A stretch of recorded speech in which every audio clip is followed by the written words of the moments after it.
Okay, இன்னைக்கு நம்மளுடைய பாடத்துல செப்பனியா எழுதின தீர்க்கதரிசன புத்தகத்தை பத்தி தியானிக்க போறோம். செப்பனியா யாரு அப்படின்னு கேட்டோம்னா, முதலாம் வசனத்துல அவரை பத்தி இருக்குது. முதலாம் வசனத்திலேயே செப்பனியாவுடைய லீனேஜ், அவருடைய அப்பா யாரு, அவருடைய தாத்தா யாரு, அவங்களை பத்தி எல்லாம் முதலாம் அதிகாரம் முதலாம் வசனத்திலேயே செப்பனியா பத்தி இருக்குது. இந்த புத்தகம் எழுதப்பட்ட காலம் எப்போ அப்படின்னு பாத்தீங்கன்னா, ஒருங்கிணைந்த ராஜ்யபாரம் ரெண்டாக பிரிஞ்சு ரெண்டு பிரியப்பட்ட ராஜ்யபாரமா மாறிச்சு இல்லைங்களா. இஸ்ரவேல்னு சொல்லக்கூடிய ஒரு நாட்டுல இருந்த ராஜ்யம் ரெண்டாக பிரிஞ்சிச்சு. சாலமோனுக்கு அப்புறமா என்ன ஆச்சு? ரெண்டா பிரிஞ்சிச்சு. Northern kingdom, southern kingdom. ரெண்டு ராஜ்யமா பிரிஞ்சதுக்கு அப்புறமா நார்தர்ன் கிங்டம்க்கு சில ராஜாக்கள் இருந்தாங்க. ஆல்மோஸ்ட் ஒரு 40 ராஜாக்கள் ஒட்டுமொத்தமா. நார்தர்ன் கிங்டம்ஸ்க்கு இருந்த ராஜாக்களுக்கு வேற தீர்க்கதரிசிகள் இருந்தாங்க. சதர்ன் கிங்டம்ஸ்க்கு இருந்த ராஜாக்களுக்கு வேற தீர்க்கதரிசிகள் இருந்தாங்க. இந்த செப்பனியா சதர்ன் கிங்டம்ல, அப்படின்னா தமிழ்ல சதர்ன் கிங்டம் தெற்கு ராஜ்யத்துல வாழ்ந்த எசேக்கியா தெரியுங்களா? ஆண்டவர் இவர் ஜெபிக்கும் போது ஆண்டவர் 17 வருஷத்துக்கு தராரு பாருங்க. அந்த எசேக்கியா ராஜாவனுடைய பேரன் இவர். ஒரு 4 தலைமுறைக்கு அடுத்து வர பேரன் இவரோட ஹிஸ்டரி நம்மளுக்கு ஏன் முக்கியம் அப்படின்னு பார்த்தோம்னா, ராஜாவை ஆண்டவர் யூதா கோத்திரத்துல இருந்து தெரிந்துக்கினார். ஆண்டவர் தனக்கென்று ராஜாக்களை ஏற்படுத்தினது யூதா கோத்திரத்துல. அதே நேரத்துல ஆசாரியர்கள் எந்த கோத்திரத்தை சேர்ந்தவங்க? லேவி கோத்திரத்தை சேர்ந்தவங்க எல்லாம் ஆசாரியர்கள். யூதா கோத்திரத்தை சேர்ந்தவங்க எல்லாம் ராஜாக்கள். அந்த மாதிரி தீர்க்கதரிசிகள் எல்லாம் எந்த கோத்திரத்தை சேர்ந்தவங்க? லேவியா? அப்படியெல்லாம் இல்ல. எந்த கோத்திரத்துல வேணாலும் இருக்கலாம் தீர்க்கதரிசி இந்த ஒரு பர்டிகுலர் கோத்திரத்துலதான் இருக்கணும்னு ஆண்டவர் டிசைட் பண்ணல. அழைப்பு யார் மேலெல்லாம் அவர் வச்சாரோ அவங்களெல்லாம் அவர் தீர்க்கதரிசி அழைச்சார். யாரெல்லாம் ஆண்டவரோட பணியை செய்யறதுக்கு ரெடியா இருந்தாங்களோ, யாரெல்லாம் ஆண்டவருக்கு அவைலபிளா இருந்தாங்களோ அவங்க மேல அழைப்பை வச்சு அவங்கள பயன்படுத்தினது ஆண்டவர். இந்த கோத்திரத்துல சேர்ந்தவங்க மாத்திரம்தான் தீர்க்கதரிசியா ஆக முடியும் அப்படின்னு ரூல் கிடையாது. ஒரு ராஜாவா ஒருத்தர் ஆகணும்னா யூதா கோத்திரத்தை சேர்ந்தவங்களா இருக்கணும். ஆசாரியானா ஒருத்தர் ஆகணும்னா லேவி கோத்திரத்தை சேர்ந்தவங்களா இருக்கணும். ஆனா ஒருத்தர் தீர்க்கதரிசி ஆகணும்னா எந்த கோத்திரத்தையும் சார்ந்திருக்க வேண்டிய அவசியம் இல்லை. ஆனா இந்த மனுஷன் செப்பனியா இருக்கிறாரு பாருங்களேன், இவர் கொஞ்சம் ஸ்பெஷல். இவர் யூதா கோத்திரத்தை சேர்ந்தவர், ராஜ தலைமுறையில வந்தவர். இவருக்கு ஒரு 3 தலைமுறைக்கு முன்னாடி உங்களோட தாத்தா ராஜாவா இருந்தவர். ஆனா இவரு ராஜா, ஒருவேளை நல்ல ஸ்மார்ட்டா இவர் இருந்தாலும் ராஜாவா ஆயிருக்கலாம். ஆனா ஆண்டவர் இவரை தீர்க்கதரிசியா அழைக்கிறார். இவர் எழுதின இந்த தீர்க்கதரிசனத்தின் புத்தகம் எப்போன்னு பாத்தீங்கன்னா, கிமு கிறிஸ்துவுக்கு முன்னாடி 627ஆம் ஆண்டு எழுதுறார். 627 BC, 627ஆம் ஆண்டு. இவர் எழுதின இந்த காலத்துல நெகேமியா வாலிபனா இருக்கிறார். எரேமியா வாலிபனா இருக்கிறார். அந்த காலத்துல அவர் கூட வாழ்ந்த ஏக கால மனிதனா இந்த செப்பனியா இருக்கிறாரு. இவர் எழுதின இந்த புத்தகத்துல 3 அதிகாரங்களா இருக்குது. இந்த 3 அதிகாரத்துல நம்ம எதை பார்க்க முடியுதுன்னா, ஆமோஸ் தீர்க்கதரிசன புத்தகத்தை தியானிச்சிருக்கிறீங்களா? ஆமோஸ் தீர்க்கதரிசன புத்தகமும் ஏசாயா தீர்க்கதரிசன புத்தகத்துல இருந்த சில கடுமையான சொற்கள் எல்லாம் இவர் இங்க பயன்படுத்தி இருக்கிறாரு. அது எப்படி இவர் பயன்படுத்தி இருப்பாரு? ராஜகுமாரன் இவங்களோட தாத்தா ஒரு ராஜா. அதனால டெஃபினட்டா இவர் ஒருவேளை அதிகமான நேரத்தை அவருடைய படிப்புல செலவழிச்சிருப்பார். அதுவும் ஆண்டவருக்கு பயந்த ஒரு குடும்பத்துல பிறந்தவர். அதனால கண்டிப்பா பைபிள் படிச்சிருக்குவார். அப்படி இவர் ஏசாயாவையும் ஆமோஸையும் படிச்சு கத்துக்கணுறா இருக்கிறார். அதே நேரத்துல இவர் எழுதியிருக்கிற நடை கூட அதே மாதிரிதான் எழுதியிருக்கிறார். இந்த புத்தகத்துல ஒரு 4-5 தலைப்புல நம்ம பார்க்க போறோம். முதல்ல எதுன்னு பார்த்தோம்னா, இஸ்ரவேல் ஜனங்களுக்கும் எருசலேமுக்கும், அப்படின்னா யூதாவுக்கும் எருசலேம் மேலேயும் ஆண்டவருடைய கோபம் என்ன, ஆண்டவர் அந்த கோபத்தினால இவங்களை எப்படி தண்டிக்க போறாரு அப்படின்றது முதல் பார்ட். 2வது பார்ட், இஸ்ரவேல் மாத்திரம் இல்ல யூதாவும் எருசலேம் மாத்திரம் கிடையாது, அகில உலகத்துல இருக்கிற மற்ற நாடுகள் எல்லாம் ஆண்டவருக்கு விருப்பம் இல்லாத காரியங்களை செய்யறதுனால அவங்க மேல ஆண்டவர் வச்சிருக்கிற ஜட்ஜ்மெண்ட், அவங்க மேல ஆண்டவருடைய கோபம், அது ஆண்டவர் எப்படி அவங்களை பழி தீர்க்க போறாரு, இல்ல ஆண்டவர் அவங்களை எப்படியெல்லாம் நியாயம் விசாரிக்க போறாரு அப்படின்றத பத்தியும் இன்னொரு இடத்துல இருக்குது. அதே நேரத்துல இதோட 3வது பகுதி என்னன்னு பார்த்தோம்னா, ஸ்பெசிபிக்கா எருசலேம் மேல ஆண்டவர் மனம் திரும்பபடியா ஒரு அழைப்பை வைக்கிறார், a call for repentance. அதை பத்தியும் இந்த புத்தகத்துல இருக்கும். கடைசியா 4வது பார்ட்ல அப்படி மனம் திரும்பி ஆண்டவர் சமூகத்துல திருப்பி வர்றதுக்கு ரெடியா இருக்கிறவங்களை ஆண்டவர் எப்படியா வழி நடத்த போறாரு, இவங்களை எப்படியா பாதுகாக்க போறாரு, எப்படியா இவங்களை உயர்த்த போறாரு. லிட்டரலா ஒரு வார்த்தை சொல்லணும்னா உயர்த்த போறாரு. எந்த அளவுக்கு இவங்களை உயர்த்த போறாரு அப்படின்றது எல்லாமே இந்த புத்தகத்துல இருக்குது. இப்போ ஆண்டவர் ஒருத்தர் அழைச்சிருக்கிறாரு அப்படின்னும் போது அவங்க எந்த கோத்திரத்தை சார்ந்தவங்கன்றது நம்மளுக்கு அவசியம் இல்லை. ஆண்டவர்னால அழைக்கப்பட்டாங்க, ஆண்டவருடைய பணியை செய்யறதுக்கு இவங்க அவைலபிளா இருக்கிறாங்க. அவைலபிளா இருந்ததுனால ஆண்டவர் இவங்களை எடுத்து பயன்படுத்துறாரு. இப்போ இந்த மனுஷனை கூப்பிட்டு இஸ்ரவேலுக்கும் அப்படின்னா பிரிந்திருக்கிற இந்த ராஜ்யபாரத்துல இருக்கிற யூதா கோத்திரத்துக்கும் எருசலேமுக்கும் இந்த தீர்க்க தரிசனத்தை உரைக்கும்படி ஆண்டவர் சொல்றாரு. நம்மளுடைய ஆண்டவருக்கு வந்து நிறைய பேர் இருக்குது. பழைய ஏற்பாட்டுல இயேசுநாதர் மனிதனா வந்து பிறக்கிறதுக்கு முன்னாடி வரலும் இருந்த 39 புத்தகங்கள்லயுமே இயேசு கிறிஸ்துக்கு ஒரு தனிப்பட்ட பெயர் இருந்துச்சு. ஆதியாகமம் காத்தால நம்ம பார்த்தோம். ஆகாரு ஏசப்பாவுக்கு ஒரு பேர் வச்சாங்க. என்ன பேர் தெரியுங்களா? நீர் என்னை காண்கிற தேவன் அப்படின்னு பேர் வச்சாங்க. நம்ம ஆண்டவருக்கு அவர்னால அழைக்கப்பட்ட ஆபிரகாம் கூட பேர் வைக்கல. ஆபிரகாம் கேட்டாரு, உங்க பேர் என்ன? அதுக்கு ஐ ஆம் அப்படின்னு ஆண்டவர் சொன்னார். ஆனா உரிமையா இந்த அடிமை பெண்ணு ஆண்டவருக்கு பேர் வச்சாங்க, நீர் என்னை காண்கிற தேவன். அதை ஆண்டவர் ஏத்துக்கினாரு. புரியுதுங்களா? இப்போ இந்த மாதிரி வந்து ஒவ்வொரு புத்தகத்திலயும் நம்மளுடைய ஆண்டவருக்கு ஒரு பேர் இருக்குது. இந்த புத்தகத்துல ஏசப்பாவோட பேர் என்ன தெரியுங்களா? அவர் எரிச்சல் உள்ள தேவன். Is a jealous God. நம்மளுடைய ஆண்டவர் எரிச்சல் உள்ள தேவனா. நீங்க யோசிக்கலாம், ஆண்டவர் எல்லாம் வல்லமையும் அவர்கிட்ட இருக்குது, எல்லாமே அவர்கிட்ட இருக்குது, அவர் ஏன் எரிச்சல் பட போறாரு? இதை ஒரு பெட்டரான எக்ஸாம்பிளோட சொல்லணும்னா, ஒரு தந்தைக்கு ஒரு குமாரன் இருக்கிறாரு. அந்த குமாரன் தந்தை உயிரோட இருக்கும் போதே இன்னொருத்தரை பார்த்து இவர் தான் என் தந்தைன்னு சொன்னா உயிரோட இருக்கிற அந்த தந்தைக்கு எவ்வளவு கோபம் வரும்? சொந்த பிள்ளையா இருந்தாலும் அப்பவே போட்டு அடிக்கணும்னு தோணாதா? அந்த கோபம் தான் ஜெலசி. என்னை படைச்ச என் ஆண்டவர் உயிரோட இருக்கிறாரு, எனக்கு எல்லாத்தையும் அவர் செய்யறாரு, அவரை விட்டுட்டு நான் விக்கிரகத்துக்கு பின்னாடி போனேன்னா ஒரு கோபம் வரணும், வந்தாதான் அவர் ஆண்டவர். அந்த குணத்தை இந்த புத்தகத்துல வந்து அவர் மென்ஷன் பண்ணிருக்காரு. என் ஆண்டவர் எரிச்சல் உள்ள தேவன். அந்த எரிச்சலின் வெளிப்பாடா அவர் எப்படியெல்லாம் இந்த மாதிரி ஐடலேட்டரிக்கு போறவங்களை, இந்த மாதிரி விக்கிரக ஆராதனைக்கு போறவங்களை ஆண்டவர் எப்படியெல்லாம் தண்டிக்க போறாருன்னு இந்த புத்தகத்துல எழுதியிருக்கிறாங்க. ஓகே, இப்ப யூதானுடைய மீறுதல் தான் என்ன, இல்ல எருசலேமுடைய மீறுதல் தான் என்ன? இவங்க யோசையா இந்த புத்தகத்தை எழுதின செஃபனியா வாழ்ந்தது எந்த காலத்துல பாத்தீங்கன்னா, ஜோசையா கிங் ஜோசையா வாழ்ந்த அந்த காலத்துல. முதல் வசனத்தை வந்து தமிழ்ல வாசிச்சிடலாமே.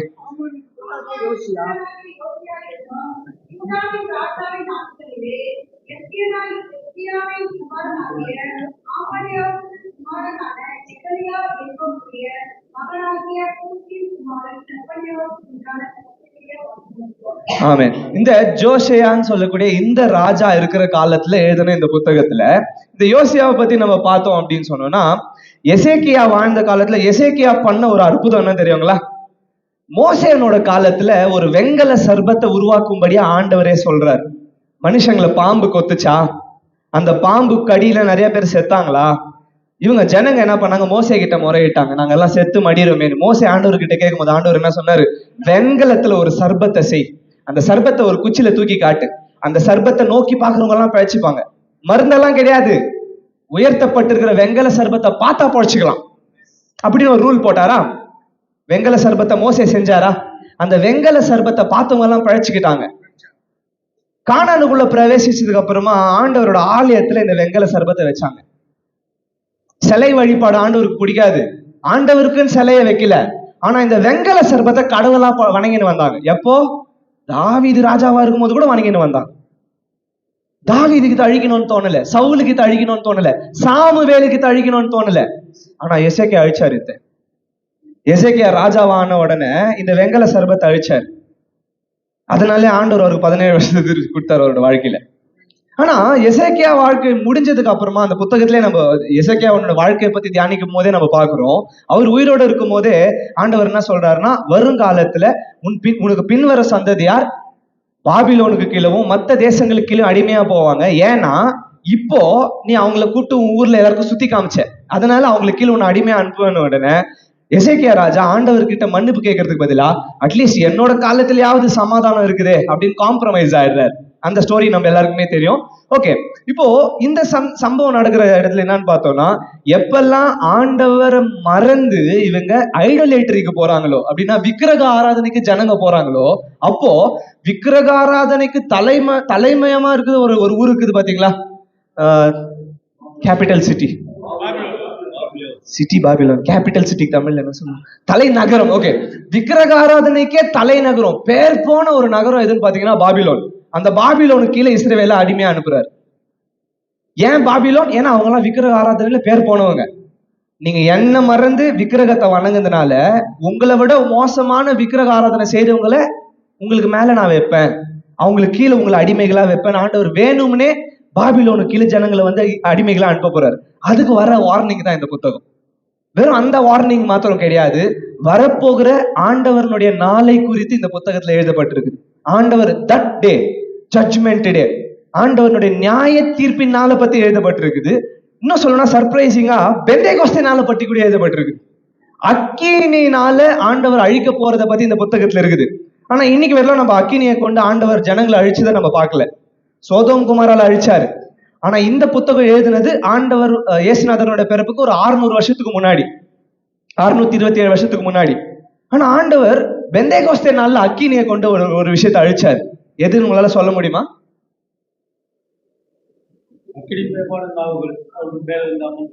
பரிசுத்த ஆவியானவர் அக்கினியை போல நம்ம மேல ஊற்றப்பட்டாரா? அப்ப நம்மளுக்குள்ள இருக்கிற கசப்பு தன்மையெல்லாம் அன்னைக்கு அழிஞ்சு போச்சு. அவரோட நெருப்பு, அவரோட ஃபயரை பரிசுத்த ஆவியானவரோட மூலியமா நம்மளுக்குள்ள இருக்கிற கெட்ட தீய எண்ணங்களை அழிக்கிறதுக்காக பரிசுத்த ஆவியானவர் நம்மளுக்குள்ள அனுப்பினார்.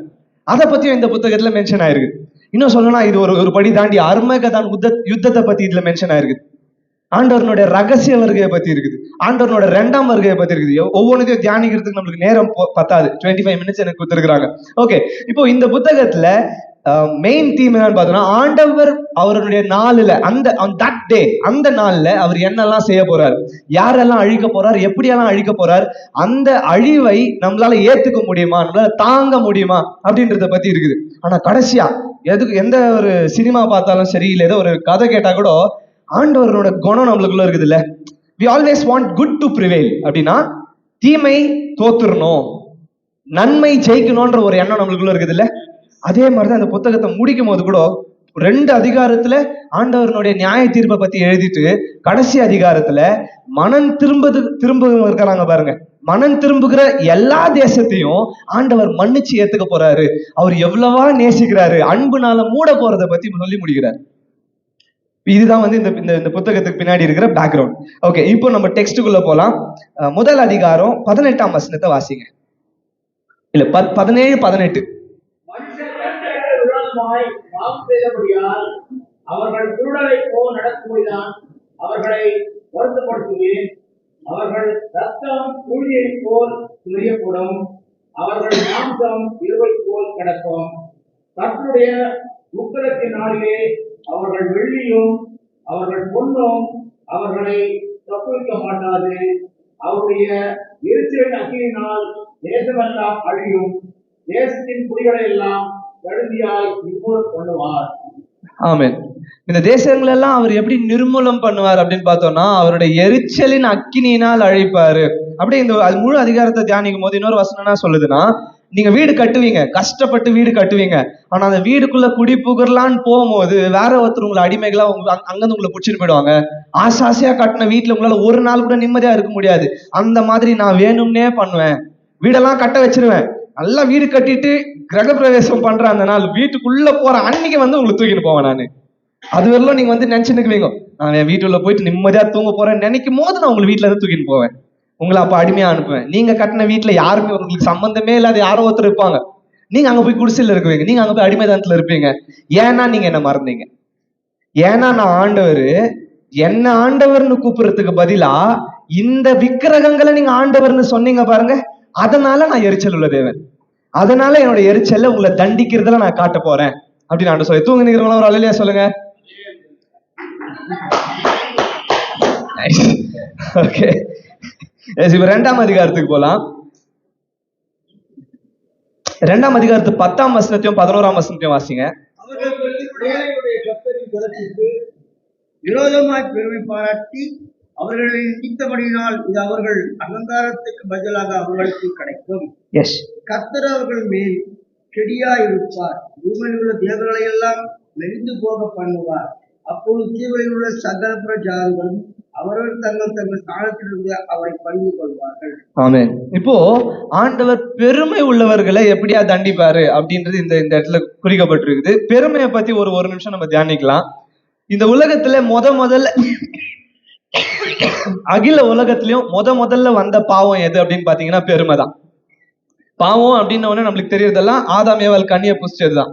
ஆனா அதுக்கு முன்னாடியே இருந்த ஒரு பெரிய பாவம் லூசிஃபர். அப்படின்னா ஆண்டவர்னால தன்னை வணங்க படைக்கப்பட்ட தேவதூதன் ஆண்டவருக்கு மேல தன்னை நினைச்சான். அந்த பெருமை தான் அந்த பாவத்தை அவன் பண்ணதுனால, அதுவும் பண்ண கூட இல்ல, யோசிச்சான். அவனோட சிந்தையில வந்த அந்த பெருமைன்ற அந்த பாவத்தை ஆண்டவர் வெறுத்ததுனால அவனை தள்ளினார். அப்ப ஆண்டவர் வெறுக்கிற பெரிய பாவம் எதுனா இந்த பிரைடுன்ற பாவம் தான், இந்த பெருமைன்ற பாவம் தான். இந்த பெருமை இஸ்ரவேல் ஜனங்களுக்கும் யூதா கோத்திரத்துல இருக்கிறவங்களுக்கும் வந்துச்சு. ஏன்னா நார்தர்ன் கிங்டம்க்கும் இவங்களுக்கும் ஒரு கம்பேரிசன், இவங்களுக்கும் மேற்கத்திய தெற்கு கிங்டம் தெற்கு ராஜ்யத்துக்கும் வடக்கு ராஜ்யத்துக்கும் ஒரு கம்பேரிசன். நாங்கெல்லாம் இந்த மாதிரி நல்லது செய்யறோம், நாங்கெல்லாம் இந்த மாதிரியான ஆளுங்களா இருக்கிறோம், நீங்க தான் வந்து இவ்வளவு கேவலமான லைஃப்ல இருக்கிறீங்க. ஏன்னா யூதாவும் பெஞ்சமினும் சேர்ந்தது தான் தெற்கு. சாரி, தெற்கு மீன்ஸ் சவுத், ரைட்? ஓகே. வடக்குன்னா நார்த் இல்ல. ஓகே. மத்த 10 கோத்திரங்களும் சேர்ந்து வடக்கு மாகாணம். இங்க பார்த்தோம்னா யூதாவும் பெஞ்சமினும். யூதால யாரு பெரிய தலைவர்னு பார்த்தா ராஜாவா இருந்தது தாவீது, ராஜாவா இருந்தது சாலமோன். பெரிய ராஜாக்கள் இதுல இருக்கிறாங்க. அதனால இவங்களுக்குள்ள என்னன்னா நாங்க தான் பெரிய ராஜாங்க, நாங்க தான் பெரிய ஆளு, நீங்க எல்லாம் இல்ல அப்படின்னு சொல்லிட்டு இவங்களுக்குள்ளவே ஒரு பெருமை வந்துச்சு. ஆனா ஆண்டவர் அந்த பெருமையும் அட்ரஸ் பண்ணி அதையும் வந்து எப்படி தண்டிப்பேன்னு சொல்லிட்டு சொல்லியிருக்கிறார். எந்த அளவுக்குன்னா இந்த பெருமை உள்ளவர்களை நான் வந்து இந்த பூமியில இருந்து வாஷ் அவுட் பண்ணிடுவேன், இந்த பூமியில அவங்க அவங்க அவங்க அவங்க பேர் இருந்ததுக்கு அடையாளமே இல்லாத பண்ணிடுவேன். அந்த அளவுக்கு கோபமா ஆண்டவர் வந்து இந்த 2 வசனத்துல 10ஆம் வசனத்திலயும் 11ஆம் வசனத்திலயும் சொல்றாரு. ஓகே, இப்போ கடைசியா முடிவு போறோம். 3ஆம் அதிகாரம் 17ஆம் வசனத்தை வாசிங்க.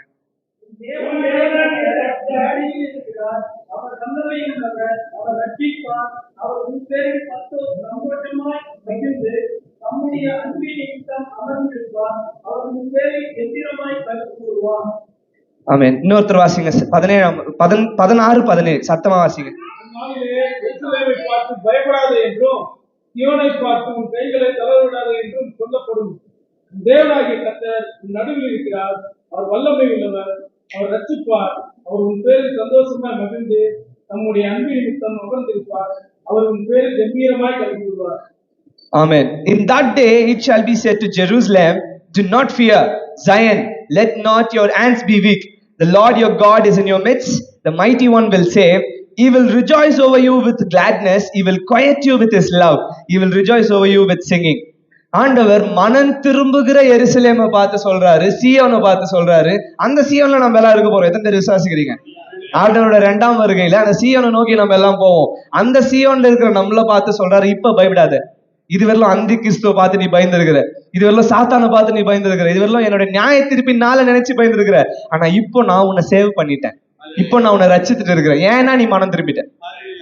அப்ப கண்டிஷன் இது, கண்டிஷனல் பிளெஸிங், நிபந்தனைக்கு உட்பட்ட ஆசீர்வாதம். நிபந்தனை என்னன்னா நீ மனம் திரும்பணும், மனசார மனம் திரும்பணும். சும்மா வாயின் வார்த்தையில சாரி ஆண்டவரே தப்பு பண்ணிட்டேன், நாளைக்கு பண்ண மாட்டேன் அப்படின்னு திருப்பி பண்றது அது இல்ல, அது மனம் திரும்புதல் கிடையாது. பாவத்து பண்ணாம இதுக்கு மேல எனக்கு அது வேணவே வேணான்னு வெறுக்கிறதுக்கு இருப்பாங்க, அதான் ரிப்பென்டன்ஸ். அதை பண்ணீங்கன்னா அப்போ இதுக்கு மேல நீங்க பயப்பட வேண்டிய அவசியம் இல்லை. இதுக்கு மேல நான் உங்களை என் கூட சேர்த்துப்பேன். என் கூட சேர்த்துக்கிறது மாத்திரம் இல்லாம 17ஆம் வசனத்தோட 2ஆம் பகுதியை வாசிங்களேன். அவர்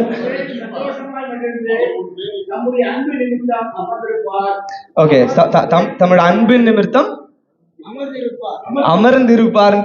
தமிழ்ல இருக்குது, ஆங்கிலத்துல ரொம்ப அருமையா யூஸ் பண்ணிருக்காங்க. He will quiet you with his love. அவரோட அன்பு நம்ம மேல பொழியறது பார்த்து நம்ம பேச்சு மூச்சு இல்லாத ஆயிடுவோம். வாயடைச்சு போயிடுற அளவுக்கு நம்மளை நேசிக்க வரோம், வாயடிச்சு போற அளவுக்கு நம்ம மேல அன்பு காட்டுவாராம். எப்போ நம்ம மனம் திரும்பினா. எப்பனையா தீர்க்கதரிசியின் புத்தகத்தின்படி நம்ம பார்த்தோம்னா, எப்போ நம்ம மனம் திரும்புறோமோ அவர் நம்ம மேல வச்சிருக்கிற அன்புனால நம்மள வாய அடைக்க செய்வாராம். அவ்வளவா அன்பை செலுத்தி, அவ்வளவா அன்பை காமிச்சு நம்மளை ரச்சித்து ஏத்துக்கிறதுக்கு நம்ம ஆண்டவர் ரெடியா இருக்கிறார். நம்ம பண்ண வேண்டியதெல்லாம் இது ஒண்ணுதான். இந்த பாடத்துல இவ்வளவு நேரம் நீ பேசுனதுல என்னதான் சொல்ல வர? நம்ம ஒருவேளை ஆண்டவர் விட்டு தூரம் இருக்கலாம், ஒருவேளை ஆண்டவருக்கு பிடிக்காத காரியங்களை செஞ்சிருக்கலாம், அந்த கில்ட் ஃபீலிங்கோட கூட நம்ம இருக்கலாம். ஆண்டவர் விட்டு நான் தூரம் போயிட்டேனேன்ற ஒரு குற்ற மனசாட்சியோட நம்ம இருக்கலாம். அந்த குற்ற மனசாட்சியை ஆண்டவர் கொடுக்கறது இல்லை, சாத்தான் தான் கொடுக்குறான். அப்போ அந்த குற்ற மனசாட்சியை எடுத்து போட்டு நான் இதுக்கு மேல உங்க பேச்ச கேட்கிற ஆண்டவரே ரிப்பெண்ட் பண்ணிட்டோம்னா நம்ம மேல அன்பை காமிச்சு அந்த அன்புனால நம்மள வாய் அடைக்க செய்யறாரு நம்ம ஆண்டவர். அப்போ இந்த ஒரு நொடியில நம்ம என்ன பண்ண போறோம்னா, நமக்கு ஒருவேளை ஆண்டவருக்கு பிடிக்காத காரியங்கள் நம்ம செஞ்சிருந்தோம்னா அதை நம்ம இப்போ இந்த செகண்ட்ல விட்டுட்டு இதுக்கு மேல ஆண்டவரோட பிள்ளைங்களா மாற போறோம். ரெடியா இருக்கிறீங்களா? ஜெபிக்கலாமா? எல்லா நன்மைக்கும் ஊற்றும்